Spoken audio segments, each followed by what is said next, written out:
शुद्ध सज महामुनिराज की, अहिंसामयी विश्व धर्म की।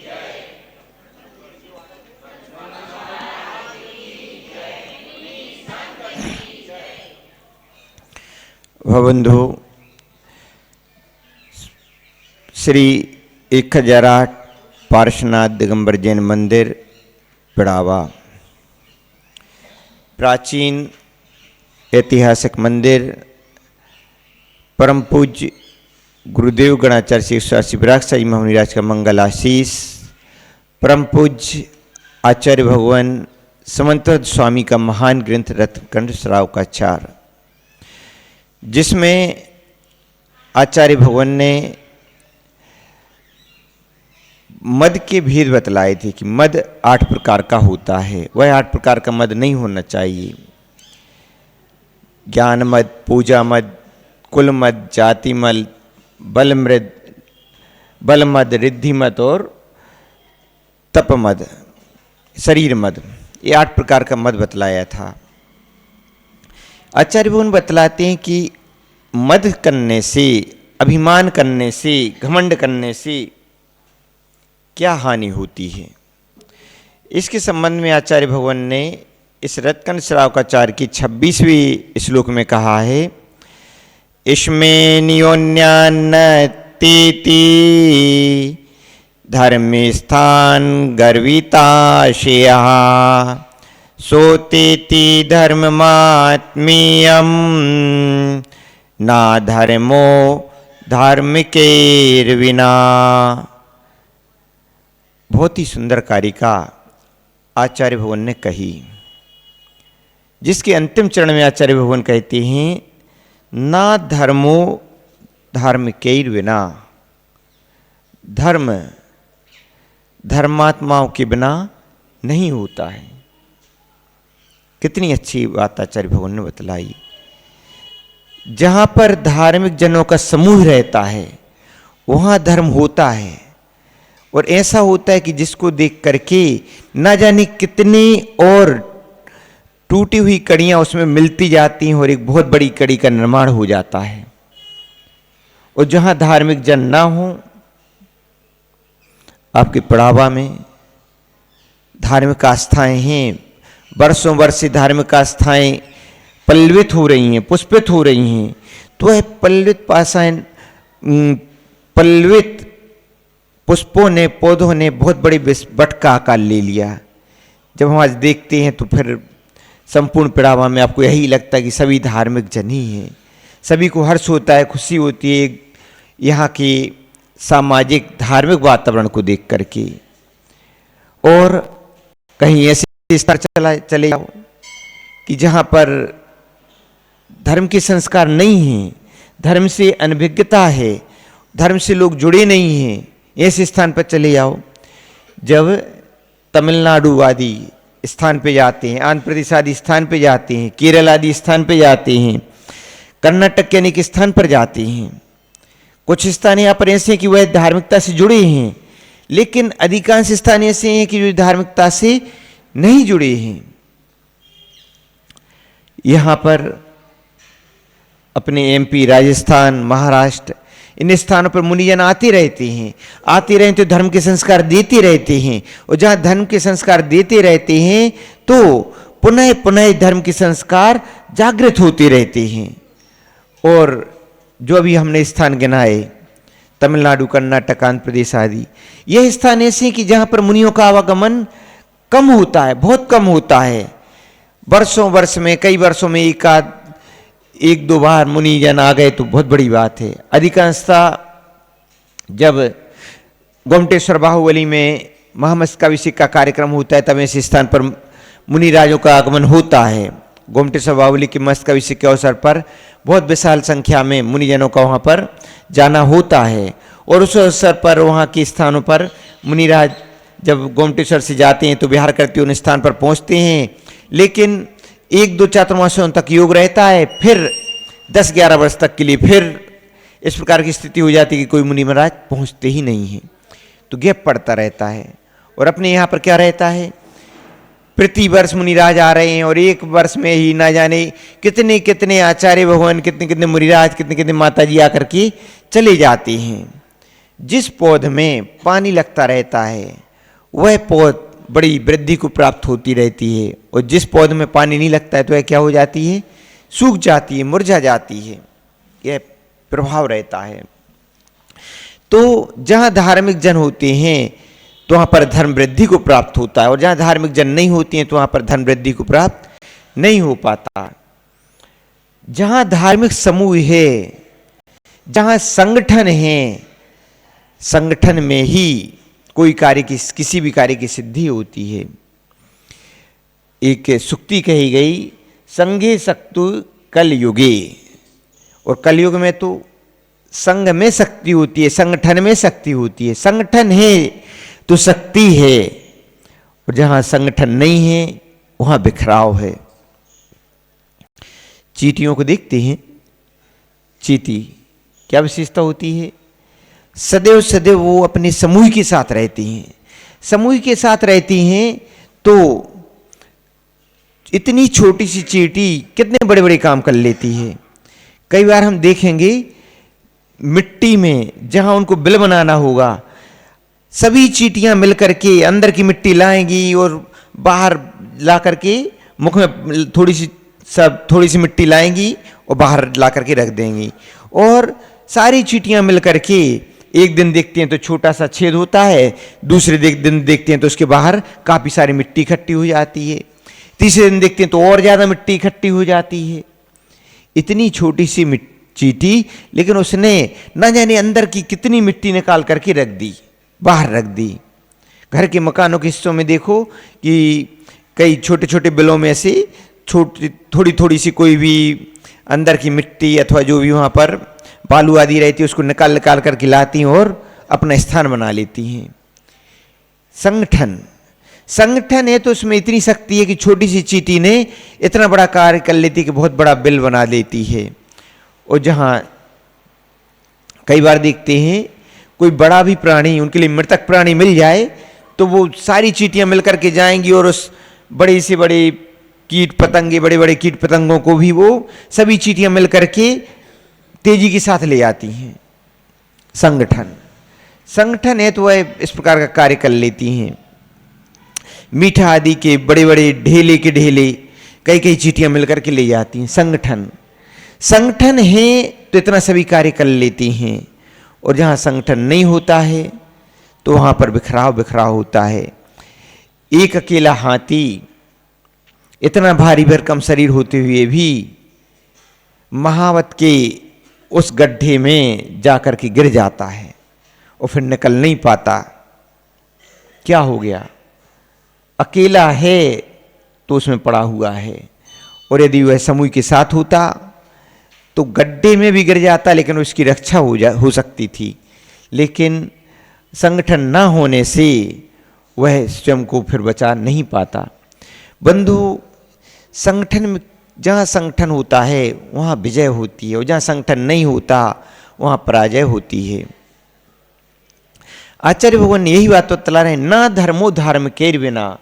जो धर्म होता है वह धार्मिक जनों के साथ में होता है, धार्मिक जनों के बिना नहीं होता है। हम सभी समाज में रहें और समाज में रह करके हम यदि दूसरे जनों की अपेक्षा ना करें और अपेक्षा ना करके उनका तिरस्कार करें, जो साधारण बंधु हैं हम किन्हीं साधारण बंधुओं का तिरस्कार करते रहें तो क्या उससे जो अभी समाज में एकता है, संगठन है, वह क्या आगे रहेगा? क्या नहीं रहेगा। संगठन तभी तक रहता है जब तक कि हम दूसरे साधारण जनों का सम्मान करते हैं, उनका आपस में वात्सल्य रखते हैं, प्रेम रखते हैं, तब तक समाज का विकास होता है। वही समाज विकास कर सकती है जहाँ पर संगठन होता है। और हमने छोटे छोटे से बिंदुओं को लेकर के, छोटी छोटी सी बातों को लेकर के अपने संगठन को तोड़ दिया, तो आचार्य भगवान कहते हैं, ना धर्मो धर्म के बिना। धर्म धार्मिकों के बिना नहीं होता है। आज आपके लिए आप सोचते हैं कि ठीक है कुछ लोग ही तो अलग हुए हैं, हम अभी इतना समूह तो है, इतना समूह दिख रहा है। आज आपको इतना समूह दिख रहा है, कल फिर कोई मतभेद खड़ा हो जाएगा, कोई मनभेद खड़ा हो जाएगा, तो जो अभी समूह है उसमें से भी टुकड़े टुकड़े हो जाएंगे। भगवान महावीर स्वामी के पश्चात हो क्या रहा है? भगवान महावीर स्वामी के पश्चात यही तो हो रहा है, भेद भेद भेद भेद भेद भेद, और न जाने कितने भेद हो गए, टुकड़े टुकड़े होते होते न जाने कितने टुकड़े हो गए। महावीर भगवान तो हमारे लिए एक अखंड धर्म को दे करके गए थे, एक अखंड समाज को दे करके गए थे, लेकिन उसी महावीर भगवान की समय में क्या कोई भेद था क्या? दिगंबर श्वेतांबर का कोई भेद था क्या? कोई भेद नहीं था, एक अखंड समाज थी। लेकिन 600 वर्षों के मात्र अंतराल के पश्चात ही क्या हो गया? दिगंबर श्वेतांबर भेद खड़े हो गए। जब अरे 600 वर्ष क्यों, भद्रबाहु स्वामी के समय में ही तो यह भेद खड़े हो गए, जब अंतिम श्रुत केवली भद्रबाहु स्वामी हुए, और उन भद्रबाहु स्वामी के सम्मुख ही जब अकाल पड़ा था, और 162 साल किनका केवलियों का काल रहा है, अनुबद्ध केवलियों का काल 162 साल रहा, और उसके पश्चात में जो श्रुत केवली हुई, 5 श्रुत केवली हुई, 5 श्रुत केवलियों का भी काल लगभग 100 वर्ष के ही लगभग रहा होगा। 300 वर्षों के लगभग भेद खड़ा हो गया। जब भद्रबाहु स्वामी के समय में अकाल पड़ा, और अकाल के समय में जब भद्रबाहु स्वामी ने वहाँ पर उज्जैन के निकट में जब यह बतलाया था कि यहाँ पर भीषण अकाल पड़ने वाला है, तो हम सभी इस स्थान को छोड़ दें। हाँ, तो उत्तर भारत से को छोड़ करके दक्षिण भारत की ओर उन्होंने प्रयाण किया। लेकिन 24,000 साधु उस समय उनके साथ में थे, लेकिन 12,000 साधु कुछ प्रलोभन में आ गए। कुछ सेठों ने कहा, महाराज आप चिंता मत कीजिए, हमारे पास तो अनाज के इतने बड़े बड़े भंडार हैं कि किसी प्रकार की कैसा भी बड़ा भीषण काल आ जाए, लेकिन किसी को कोई बाधा नहीं आएगी। बंधु, जहाँ तक गुरुओं की बात मानी जाती है वहाँ तक अखंडता रहती है, और जहाँ शिष्य गुरु को ही नेगलेक्ट कर दे, गुरु की बात को ही स्वीकार ना करे, वहीं पर सब कुछ छूट जाता है। उन 12,000 शिष्यों ने अपने गुरुदेव की बात नहीं मानी, भद्रबाहु स्वामी की बात नहीं मानी, और उनके साथ नहीं गए। कभी कभी बंधु, साधु भी श्रावक के कारण से टूट जाता है। इसी कारण से साधुओं को भी चाहिए कि सदैव सदैव अपनी एकता को, अपनी संगठन को बनाए रखें, गुरु की बात माने। जिनने गुरु की बात मानी वो जीवन में सफल रहे, और जिनने गुरु की बात नहीं मानी वह रुक गए। भद्रबाहु स्वामी का बिहार हो गया, आगे भीषण अकाल की स्थिति पड़ी, और थोड़ा बहुत अकाल नहीं, 1 साल 2 साल का नहीं, 12 वर्ष का भीषण अकाल पड़ा। अनेक अनेक जो भंडार भरे हुए थे, भंडार तो भरे रहे उनके, लेकिन न जाने किस किस प्रकार की विपदाएं आने लगीं। वहाँ जो साधु रुके हुए थे उनको आहारचर्या करना कठिन हो गया।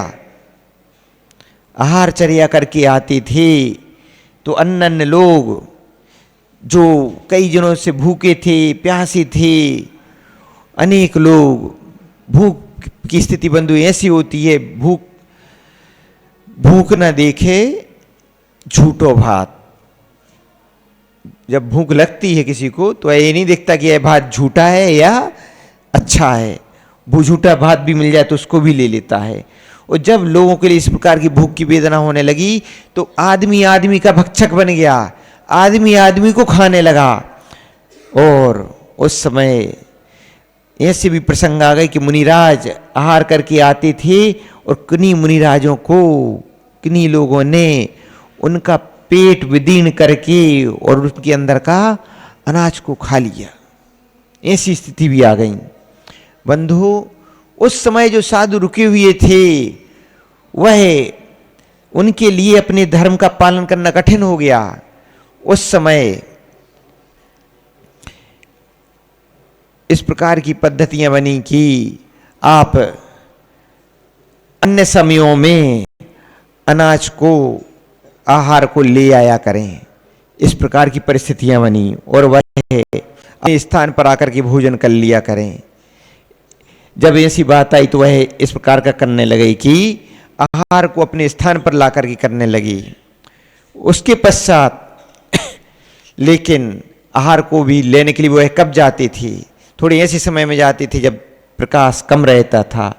ऐसे समय में गए और किसी राज परिवार में गए और वहाँ पर ऐसे प्रकाश कम होने से किसी रानी ने जो प्रेग्नेंट अवस्था में थी, ऐसे समय में किसी साधु को देखा तो वह क्या हो गया कि वह घबरा गई और उसके क्या हो गया, वह उसका गर्भपात हो गया। तो उस समय परिस्थिति को देखते हुए उन्होंने क्या किया, अब आहार करना है तो क्या करें, वस्त्रों को भी धारण कर लिया, वस्त्र भी धारण हो गए। आहार की चर्या भी पानी पात्र में नहीं, अन्य स्थानों से आहार ला करके अपने स्थान पर आहार करने लगी। बंधु, इस प्रकार से सने सने चर्या में परिवर्तन आता गया और काफी परिवर्तन आ गया। वहां पर विशाखाचार्य आदि जो मुनिराज थे, जो भद्रबाहु मुनिराज थे श्रृणबेलगोला में, उन्होंने भी वहाँ पर श्रृणबेलगोला में जो उनके साथ में शिष्यगण थे उनको लिए भी कहा कि अब हमारी समाधि का समय निकट है, आप सभी अब विहार करें। तो उस समय विशाखाचार्य आदि मुनिराज विहार करके अन्य स्थान पर चले गए, लेकिन चंद्रगुप्त जो मुनिराज थे उन्होंने उनका साथ नहीं छोड़ा, उन्हीं के साथ में ही रहे। बाद में जब मुनिराज भद्रबाहु स्वामी की समाधि हो गई और उस समय कुछ समय पश्चात विशाखाचार्य वापस आते हैं और वहाँ पर देखते हैं तो मैं उनके गुरु की समाधि हो चुकी हुई होती है और वहाँ पर चंद्रगुप्त मुनिराज अकेले थे। लेकिन उस समय भी चंद्रगुप्त मुनिराजों के लिए उस समय वहाँ पर चौकी किसने लगाए मालूम है? चौकी उस समय देवों ने लगाए। उस समय यह बात चंद्रगुप्त मुनिराज नहीं जानते थे, लेकिन जब विशाखाचार्य वहाँ पर आए और उस समय उन्होंने कहा कि यहाँ जंगल में इतने बड़े संख्या की आहारचर्या कैसे होगी, तो हम विहार करते हैं। तब चंद्रगुप्त मुनिराज ने कहा नहीं, यहाँ बहुत चौके लगेंगे, आप चिंता मत करिए। और सभी मुनिराज आहारों के लिए गए, आहार करके वापस भी आ गए। एक मुनिराज का कमंडल, छुल्लक जी का कमंडल छूट गया और कमंडल के लिए वापस जाते हैं तो देखते हैं कि कमंडल तो ना वहाँ पर कोई राज्य है ना वहाँ कोई श्रावक हैं, और उनके लिए कमंडल एक पेट पर मिलता है। तब वहाँ पर जाकर के वह सारी बात गुरुदेव को बतलाते हैं अपने, तो वह वापस आकर के देखते हैं उस स्थान पर तो वाकई में वहाँ कोई नगर नहीं था। तब वह समझ जाते हैं कि चंद्रगुप्त की भक्ति के कारण से यहाँ देवों ने चौका लगाए थे। तब सारी बात को वहाँ पर जान करके चंद्रगुप्त के लिए बतलाते हैं और उस समय चंद्रगुप्त प्रायश्चित आदि लेते हैं और वापस सब कालांतर में विशाखाचार्य आदि का विहार उस ओर होता है जहाँ पर वो अन्य मुनिराज रुके हुए थे। तो वहाँ पर उस ओर विहार होता है और उस समय उनकी स्थिति को देख करके उनको आश्चर्य होता है कि उन्होंने अपनी दिगंबर मुद्रा को छोड़ करके कौन सी मुद्रा को धारण कर लिया। और वहाँ पर उस समय उनके लिए समझाते हैं कि आप इस वेश को छोड़िए और दिगंबर मुद्रा को धारण कीजिए। लेकिन बंधु, कुछ मुनिराज तो समझ जाते हैं, लेकिन सभी अपना आग्रह नहीं छोड़ पाते हैं। बंधु, एक बार जो गलत संस्कार आ जाते हैं, चर्या में अंतर आ जाता है, उस चर्या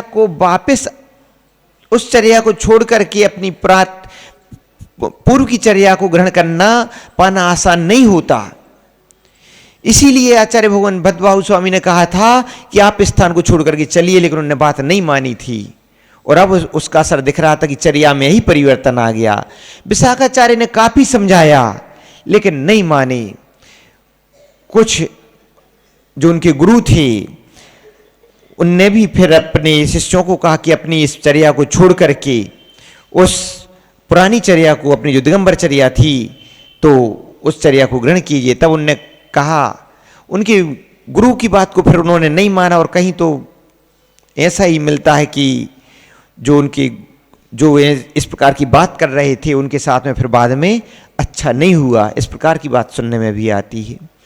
तो इस प्रकार से बात नहीं मानी और फिर वह जिस वेश को उन्होंने धारण किया था उन्होंने कहा कि नहीं, हमने तो जिस वेश को अभी तक पालन करते हैं हम उस वेश को नहीं छोड़ेंगे। और उन्होंने वेश को नहीं छोड़ा और क्या प्रभाव हुआ, दो मत खड़े हो गए, दिगंबर मत, श्वेतांबर मत। बंधुओं, यह होता है ना धर्मो धर्म के बिना। उन्होंने अपने गुरु को छोड़ दिया तो धार्मिकता भी चली गई। बंधुओं, धार्मिक जनों के बिना धर्म नहीं होता और गुरु उस धर्म को पालन कराने वाले होते हैं। और गुरु को ही छोड़ दें तो फिर धर्म कहाँ से हो सकता है।